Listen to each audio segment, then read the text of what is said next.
Welcome to Reminiscing, our Highline history, a radio show presenting the memories of our community in the Highline area at 106.5 LP FM, South King County. Listen to a new episode every week with your host, Roger Price. Ready for more stories?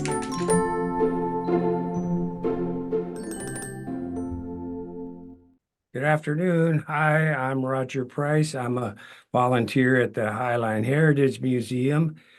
And this afternoon here I have the Beffa family, Linnea and Tom and Mike Beffa, and their dad, Charlie Beffa, was about 6 or 7 years old when he came to Burien around 1918 with his father. His dad was they were from the Midwest, I believe, or somewhere back there. But they had a place, and his grandpa and his dad, they built a house about where Angelo's restaurant is now on 153rd and 6th Avenue. And they actually built several different places. But I'm going to let them kind of tell us what their dad was. He was kind of did a lot of building and just the man to do it all. So let's maybe Tom or Mike can fill us in on some of his exploits. Yeah, from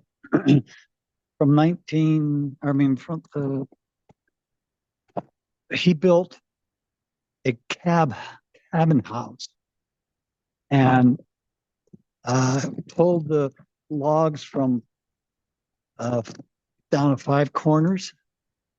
And there was no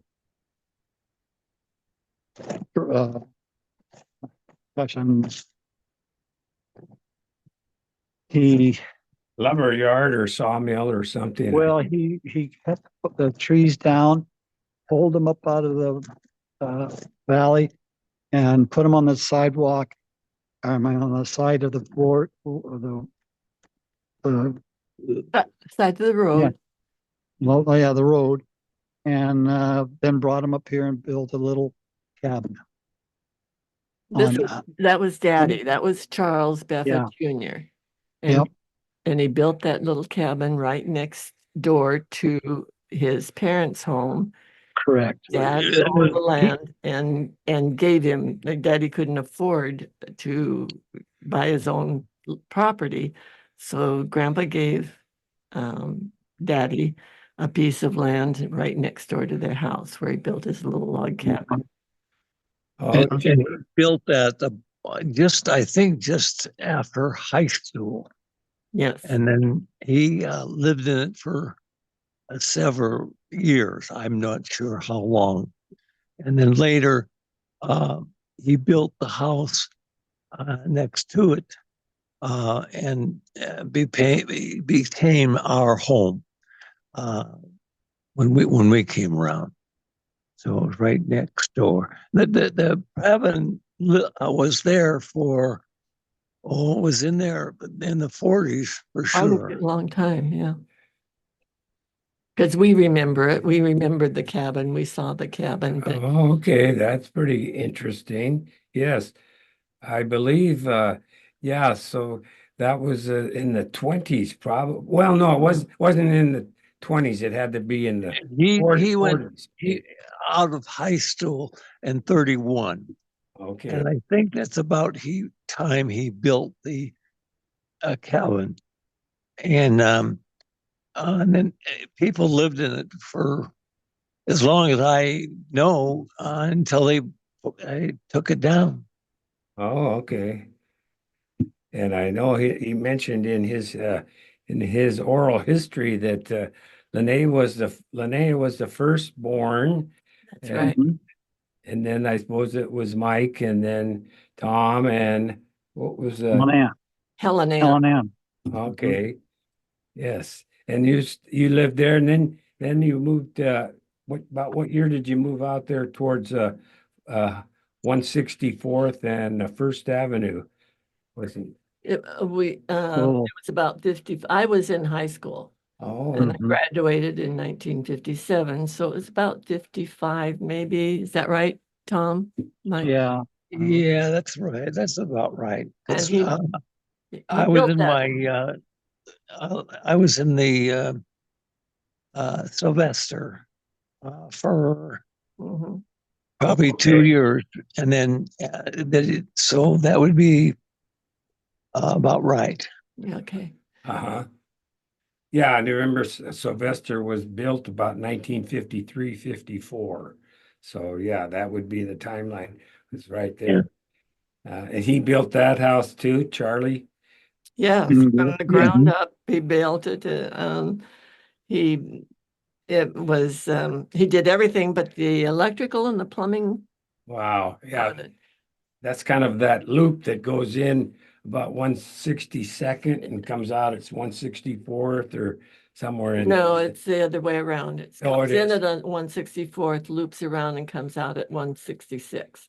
Oh, okay, 66. And yes, and we were kind of in the middle of that loop. Oh, all right. You had to drive in from 164th to our house, and Mhm. he owned a big piece of property and then sold half of it to the Reynolds family. We Oh, had two girls, and so we were next door neighbors to somebody down there. okay, sure. Yeah, I know one of the kids that I just had a lunch with him the other day, Chris Hansen, Yes, and his dad was yeah, Ariel Hansen, right. had the gas station right there at the Right. corners for Radiation, forever. radiator station. Yes. Yeah. So that was, and he said that he told me that Tom used to come over and he used to babysit or sat those kids when they were just squirts, you know. So Sure. it's kind of fun thinking about all those old Well, times. yeah, the Jensens and the Hansons and we all kids are all about the same age, a little before, a little after, Uh-huh.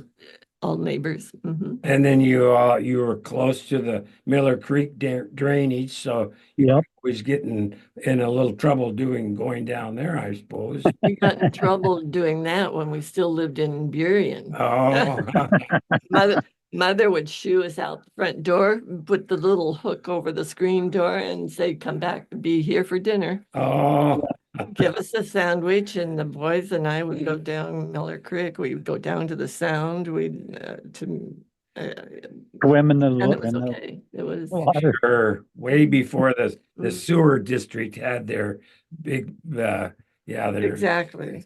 Yeah. oh, that was good times back in those times Mm. too. Burien was, it was a lot of fun back then. I mean, you just you could run around, do whatever and Whatever we wanted. yes.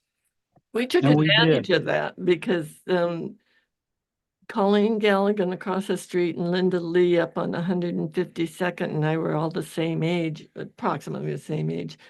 And we would organize parades down 153rd, Yeah. making the boys dress as cowboys and my sister was the princess in a red flyer wagon, and Oh, sure. Yeah. Linda Lee had to have we had a carnival at Linda Lee's and we went around to all the merchants and got prizes, pencils, little notebooks, stuff, and charged a nickel and we had in their backyard. Mrs. Lee was a very formal type person and she was not really sure about all the things that Linda and Colleen and I got into, but it was they were real nice. I think going back to your dad now, Yeah. I remember I read something that he could kind of do everything. He was a meat cutter too for quite a while, wasn't he? Mhm. Yeah. So Serve you meat. Serve yeah, you meat downtown. I read that, and he also And I think he had a in short. World War Okay. II, they wouldn't take him into the army. They wouldn't let him go into the army because he knew so much about the uh, waterfront.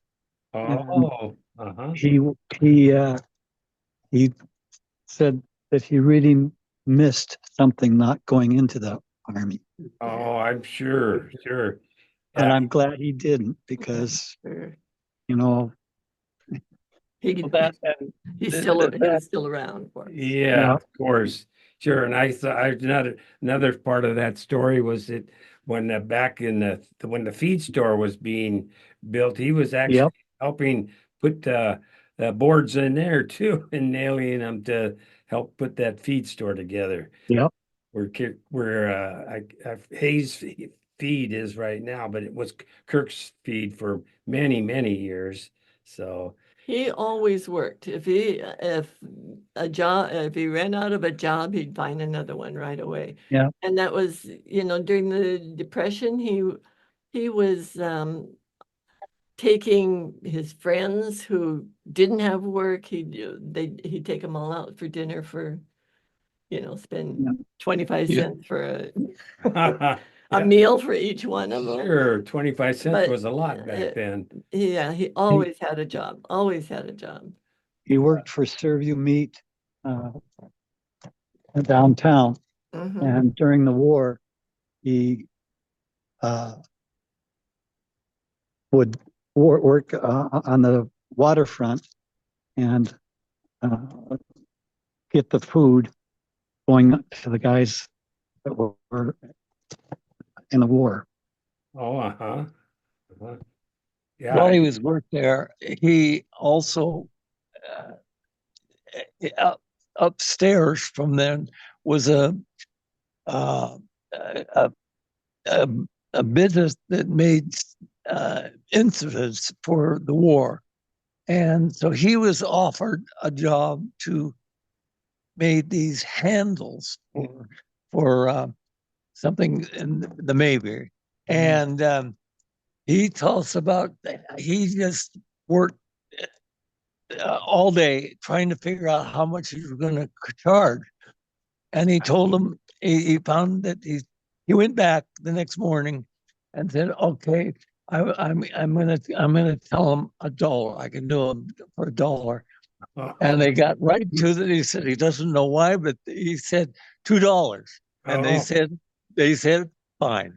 And he said he made those so fast he didn't want to bring them right away because he thought they would, they thought he was charging too much because he did them so many. Oh, sure. He was And too efficient is what he was. Yeah. he turned them on the ways, and Tom and I would stand there with him and put them in the box. One of us, and the other was put something on them, on the wood, and and he would pack them off and take them next day and hold back some so he wouldn't take them all at one time. And I still have all those uh, pieces of material that he made them. I don't know. Yeah, I Oh, have sure. the they were handles for uh, I guess, yeah, okay. Boxes, I like forget. boxes. Hello. Were they boxes that he made the handles for? I don't remember this story. No, Can't help you. I don't remember the boxes except that he put him in, and then like 40 or 50 per box, and take them in with him. I have all the tools that he did that Oh, yeah. made those with. It's Oh, sure. And I remember the one story that he was this is while he was cutting meat, and I believe Mhm. he went to work for a Safeway for a while, and Yes. he did such a good job that the supervisors said, "Hey, you want to be a manager of the meat department?" And I believe he did that for a while too, because he was he always did a good job at just about whatever the Yeah. what And it was Dan's for yeah, Dan's for a In long the time. market. Okay. Mhm. That was just right before Served you. well, yeah, what was really oh set, yeah, Serve Me, yeah, just before that, Dan's, yeah. But my favorite story about the job that he had when he was much younger was when there's a meat market on 152nd, and they hired Daddy to get on the trolley and go down to the slaughterhouse. And at the slaughterhouse, he'd get off at the slaughterhouse. The trolley would go in. Was it a trolley? It was a trolley, wasn't it? Mhm. Okay. And it'd go in. And then on the way back, they would pick up Daddy with a pig, a pig carcass that that they'd throw onto the trolley. And he was there because they were afraid that somebody would take the pig if they transferred the pig by itself. So he went into town. They threw the pig on the trolley on its way back. Daddy babysat the pig all the way down to Burien to the meat market, and they'd throw the pig out. I love that. Yeah, that's a great story. Yeah. Yeah. Yeah, he was concerned about that pig. Yes. Well, all he had to do was, sit on the trolley and make sure nobody else took it. Sure. That trolley did it served its purpose for several years before cars became in bus service, Yeah. came in Burien. So yeah, that's Well, great. bus service was never great to Burien. I know. Well, I went to Puget Sound and high school, junior high, and I had no transportation other than city buses, and I had to walk most of the time from Ambom to First. I lived inside the school bus pickup, but the school bus wouldn't pick me up at 164th. 171st was the last pickup. So either Larry Jensen I'd get a ride with him sometimes, Daddy if the timing was good, and coming home I'd have to walk to Ambom again. I don't think they let that happen today. No, No, have to no. get your kid to school. Sure. I know when we lived in actually where Vince's is now, we lived there for 5 years Mhm. in the early 50s, but my sister also went to Puget Sound Junior High, and she used to talk about having to walk, and that's Right. quite it was a is long distance. terribly Yes, Yeah. distance. yes, it was. When I went there was just half days because they hadn't built the one here. So they had only half day.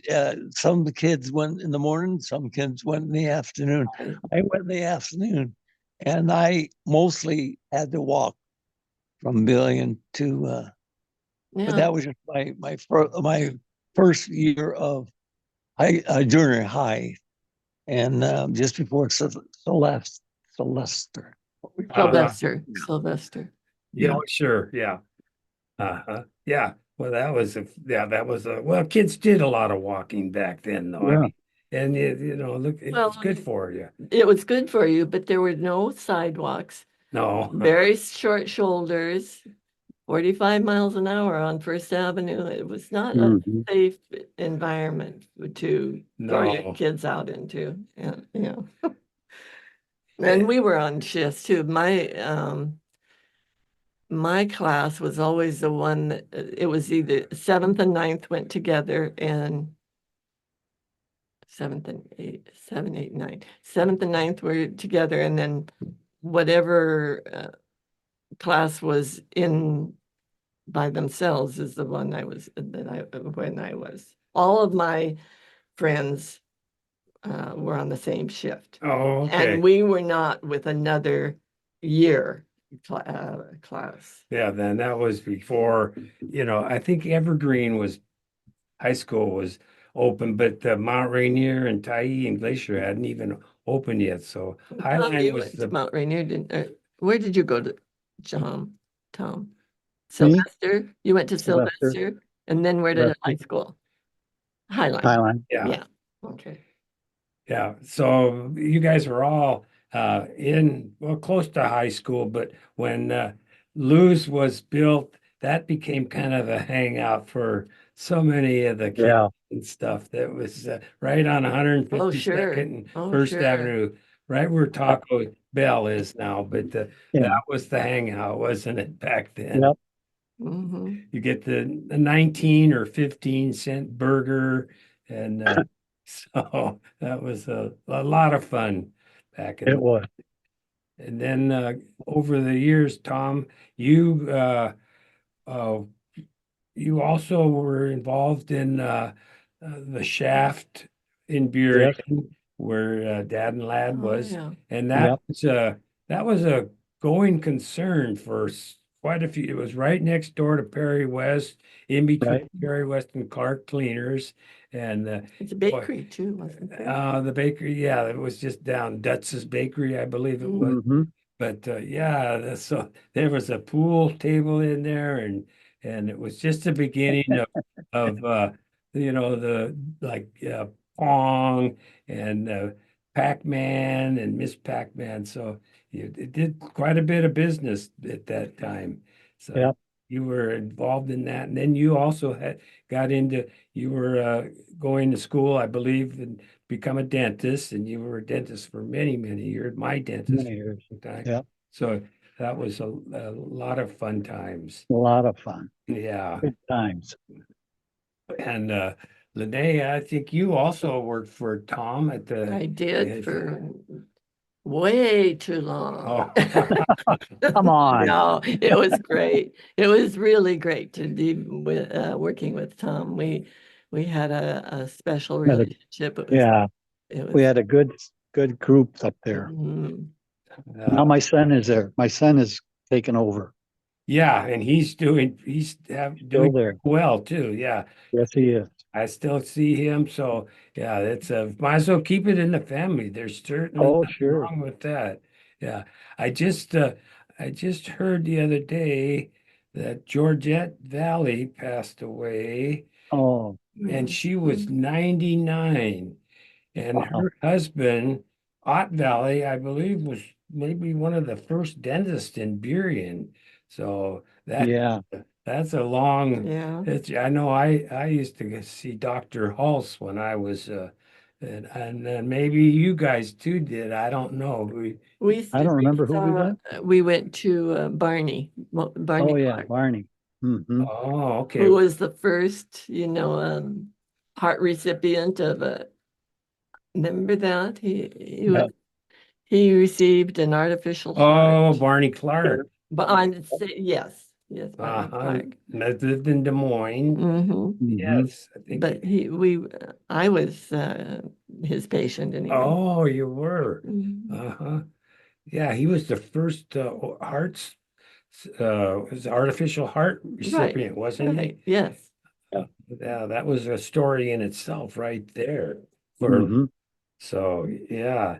So anyway, but yeah, that's interesting. So any other kind of funny tales about your dad? It seemed like he was the type of person that always had he always was the number one thing in him was to put food on the table for his family. And that was quite a He did a good job of that. yes, he sure did. He was odd jobs that he always was constantly working. And I remember one story that I read also in that history that there used to be a little, there was kind of, it wasn't really a tavern but it was down here where the 909 uh, is right now, restaurant. And it used to be Pop Wright's yeah, kind of a pool hall, I think they called it. And it wasn't for kids, and they didn't have beer. They had near beer because it was during Prohibition. And but one time your dad he snuck in there. He wanted to shoot some pool, and he was I don't know. He probably was maybe junior higher or something at the time. And he looked up from the pool table and he saw his dad standing in the doorway, Yeah, and he thought, well, it's time to go. So that was kind of he had a job for one of his neighbors too. Um, his neighbor couldn't, I don't know why he got to do it. I think his neighbor was a little disabled, but he would give Daddy a nickel and a pail, and Daddy would walk to that place and they'd Mm-hmm. fill it up It's for the man, the near beer for the man, Yeah. and Daddy paid the guy the nickel for it, and to take it back and forth. And he did that Yeah. for him for a long time, and like every day he'd take a pail up there to get the beer and take it. I mean, he hustled all the time. Yeah, he was a hustler too. I mean, But he shit. was really young. He wasn't old enough to even, I guess the rules were a little lax about how old you had to be to take your near beer home. I don't think there were any. Probably not, yeah. Yeah, that's good stuff. That's very funny. But you learn a lot about some of the pioneers that really got Burien off to a good start back in those days. You know, Ivan Phillips was a name from Yeah, back in yeah. those days that he was involved in a lot of different things, from the fire department to the sheriff's Sure. department, and then he was also a guard at the bank there in Right. the old Seattle Trust and Savings. Mhm. So it Yeah. was good, it's good stuff. Well, Daddy wasn't, but you mentioned something. Daddy didn't have to hustle for jobs after he got married and after he started having children. Uh-huh. He had steady jobs from Uh-huh. that he was, Yeah. as the meat cutter and then Yeah. over at the bar S. Supervision. But he was very steady after that. And he retired from the kind of retired from the meat industry, and someone called him up and said, I understand you're a woodworker. Well, that was an avocation for him, but he got a job with a cabinet maker and Yeah. and worked for them for quite a while. And That, they were and really what- good to him, and he was exactly what they needed at the time for Right. Yes. estimating all that cabinetry for all those houses that were going up on the east side. Oh, that's another art that you don't see that often anymore, but the cabinetry making really is a fine skill to have. He was a master. I Uh-huh. must He was. say, yeah. Very much so. Mhm. when he went to work for them, he said, "I'll do it, but I want to start Yeah. at the lowest point and work through it." And then it was short time, but he wanted to see all the whatever everybody else had to do, Yeah. and then he took over. He wanted to know if he would fit in with what they wanted and that he would like what he was doing. So he did. He called it a trial period, I think, of 3 months, and less Oh, than wow. 3 months they came to him and said, Charlie, you gotta commit to something longer than that. Oh, yeah, well, yeah, that apprenticeship or something, Yeah. Well, that's great. Yeah. Well, gee, it's I been a think a good. lot of that has going on with Tom and me, because neither one of us can sit still without doing something. And Oh, yeah, and me we, too. yeah, you too. You even worse. Oh, Yeah. Yeah. Well, that's good. I mean, you kind of had the same characteristics as your dad, and so that was a good trait to have, actually. Sure. But yeah, this has been a fun time, and I really appreciate you guys stopping by. And so I want to thank you, Tom and Mike and Linnea, for doing this, and we will see what we can find in the next future. So thank you very much. Very good. Thank you very Thank much. you for having us. Yeah. Roger.